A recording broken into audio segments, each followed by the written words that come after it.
You see a building that's been there my entire life, and you just see it going up in huge flames. It's just a shock.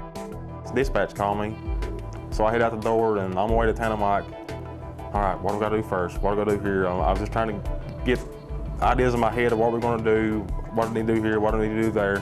The first new engine was there within 3 to 4 minutes, but there was only 3 of us. We found out several things in that fire that we had pre-planned, that we knew about what we were doing right. Some of the things that we did wrong. When you look up and see all of the smoke rolling up down there, knowing that they need water and they're waiting on you, then you have to figure, I better get the water down there before the rest of town burns down. But the problem was we didn't have all the equipment we needed, and we lost a lot of time. One thing we need to look at doing is replacing that red hose. But you could see where it was put together, couldn't you, Greg? It was just like a big seam. And I mean, it was a fog, just a regular fog out through there. And I told Greg, so we better turn the pressure down just a little, because it was a miracle it didn't bust. A lot of your volunteer fire departments start with used apparatus that they've purchased from larger metro areas. So, you know, we're starting out with equipment that already has half or more of its life expectancy used up. This is a 1980 model. We've had to, in fact, have this truck totally rebuilt. At one time, it did catch on fire. This truck was purchased used 9 years ago.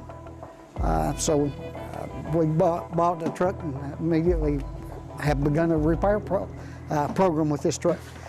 We have several repair problems on this truck that is going to require some significant funding. Hence, we're looking more fundraising. That takes away from safety training, firefighter tactics training, when you're asking guys to give up more time to raise money. A lot of volunteer firefighters are also volunteer rescue squad, volunteer EMS. You know, they wear many hats, and the burnout rate is very high. A lot of us wear 2 or 3 different hats. We blend it together. It's not easy.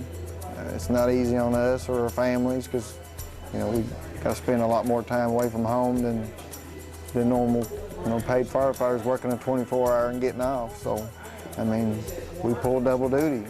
So, whether we're working or off. Is it worth it?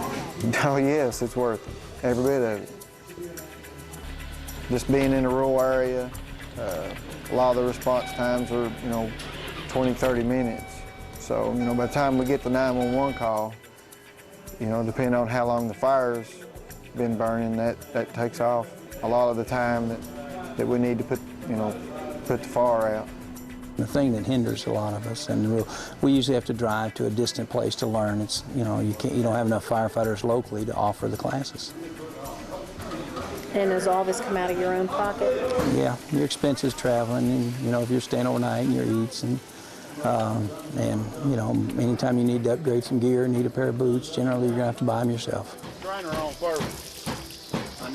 We've got to take a lot of time away from our families and in our job to volunteer to get the training that we need to do our job. It's a very expensive thing to, you know, partake in. Your gear's well over $1,200. The time away for training, you know, just to get certified, you have to have 150 hours, and if you have a full-time job, that's time you have to take away from the family and your other activities to go and get certified training. Recruitment and retention for volunteers is extremely difficult, and that is the life of your department. You know, you can have the newest, latest, greatest fire apparatus on the market, but if you don't have those dedicated volunteers to train and man that equipment, it's useless. Volunteer firefighters are on call 24 hours a day, 7 days a week. Anytime a call comes in, if you have a commitment that you can get away from, you leave it and go serve your community, go serve your fellow citizen. There are many nights that you never sleep. But you do have the ones that are here, they're actually doing double duty, or they're not only at this department, they're in other departments. Being a volunteer department, all of our members have jobs, and like I said, there's times that if we have calls during the day or when a lot of our members are working, I mean, we're very short-staffed. There may only be 3 or 4 or 5 of us there trying to fight a fire, and we're just exhausted. We can only do so much. Rural America is shrinking. You don't have as many volunteers, so the ones that do volunteer, there's a lot of more responsibility on them. You don't spread it out as far. So half the work's putting out the fire, and the other half's getting all the equipment back in place when you get back. So with the limited resources, it's double and triple the time of putting out the fire. They sacrifice not their own income just to make sure the community's taken care of, and that's the true commitment of a rural fire department. When we do have situations like the fire we had on Main Street, everybody pulled together. In rural America, we have to do it because there's no one getting paid to do it. So it's kind of like the buck stops here. You know, if you don't step up and do it, nobody will.